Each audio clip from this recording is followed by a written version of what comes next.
విజయనగరం జిల్లాలోని ఈ పవిత్ర రామతీర్థం కేవలం ఒక రామాలయం మాత్రమే కాదు. ద్వాపర యుగంలో శ్రీకృష్ణుడు పాండవులకు ఇచ్చిన శ్రీరామ లక్ష్మణుల విగ్రహాలతో ముడిపడిన క్షేత్రం ఇది. ఆ విగ్రహాలు ఎక్కడ దాగి ఉన్నాయి? ఒక మూగ వృద్ధురాలికి శ్రీరాముడు ఎలా దర్శనమిచ్చాడో తెలుసుకుందాం రామతీర్థంలో. విజయనగరం నుంచి సుమారుగా 12 కిలోమీటర్ల దూరంలో నెల్లిమర్ల మండలంలో ఉన్న ఈ రామతీర్థానికి మన ప్రయాణం ఇలా సాగుతుంది. పచ్చని పొలాలు, ప్రశాంతమైన గ్రామీణ వాతావరణం, దూరంగా కనిపించే కొండల మధ్య ప్రయాణించి చివరికి మనకు దర్శనమిచ్చేది ఈ పవిత్ర శ్రీరామాలయం. ఇక్కడ శ్రీరామచంద్ర స్వామివారు, సీతా అమ్మవారు, లక్ష్మణ స్వామివారితో కలిసి భక్తులకు దర్శనమిస్తారు. ఇక దర్శన టైమింగ్స్ వచ్చేసి ఉదయం 6 గంటల నుంచి సాయంత్రం 7 గంటల వరకు కూడా తెరిచి ఉంటుంది.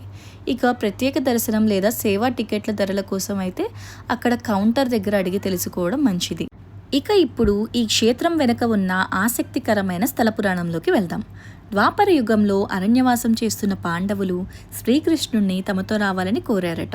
అప్పుడు శ్రీకృష్ణుడు వారితో వెళ్లకుండా తన పూర్వ అవతారమైన శ్రీరాముడిని ఆరాధించమని చెబుతూ శ్రీరామ లక్ష్మణుల విగ్రహాలను పాండవులకు ఇచ్చారని స్థల పురాణం చెబుతుంది. పాండవులు ఆ విగ్రహాలను పూజించిన తరువాత వాటి పూజా బాధ్యతలను వేదగర్భ అనే వైకానస పండితులకి అప్పగించారట. తరువాత ఆ ప్రాంతంలో బౌద్ధ ప్రభావం పెరిగిన సమయంలో విగ్రహాలకు హాని జరగకూడదనే ఉద్దేశంతో వాటిని దాచిపెట్టారని కథనం. ఇలా ఎన్నో సంవత్సరాలు గడిచిపోయాయి. తరువాతి కాలంలో ఒకరోజు భయంకరమైన ఉరుములు మెరుపులతో కూడిన వర్షం రావడంతో ఒక మూగ వృద్ధురాలు చెట్టు త్వరలో ఆశ్రయం తీసుకుని శ్రీరాముడిని ప్రార్థించిందంట. ఆమె భక్తికి మెచ్చి శ్రీరాముడు ఆమెకు దర్శనమిచ్చి ఆమె నాలుకపై శ్రీరామ బీజాక్షరాలు రాయగా ఆమె మాట తిరిగి వచ్చిందని స్థల పురాణం చెబుతుంది. ఆ తరువాత నీటిలో దాగి ఉన్న శ్రీరామ లక్ష్మణుల విగ్రహం గురించి రాజుకు తెలియజేయమని ఆమెకు శ్రీరాముడు చెప్పాడట. రాజుకు కూడా స్వప్నంలో శ్రీరాముడు దర్శనమిచ్చి విగ్రహాలున్న ప్రదేశానికి తెలియజేశాడని కథనం. ఆ తరువాత విగ్రహాలను వెలికితీసి ఆలయాన్ని నిర్మించి పూజలు ప్రారంభించారని విశ్వాసం. అయితే రామతీర్థం ప్రత్యేకత ఇక్కడితో ఆగిపోలేదు.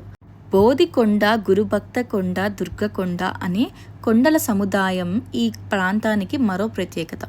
ఈ కొండల్లో బౌద్ధ, జైన సాంప్రదాయాలు సంబంధించిన గృహాలు, శిల్పాలు, పురాతన నిర్మాణ ఆనవాళ్లు కూడా ఉన్నాయి. ఈ ఆలయ ప్రాంగణంలో విష్ణునామాలు కనిపించే వీపుపై తాబేళ్లు కూడా కనిపించాయని మరో ప్రత్యేకత. పురాణంతో మొదలై పాండవుల కథతో ముడిపడి చరిత్రను తనలో దాచుకున్న పవిత్ర క్షేత్రం రామతీర్థం. ఇలాంటి మరెన్నో ఆధ్యాత్మిక వీడియోస్ కోసం మన ఛానల్ని సబ్స్క్రైబ్ చేసుకోండి. జై శ్రీరామ్.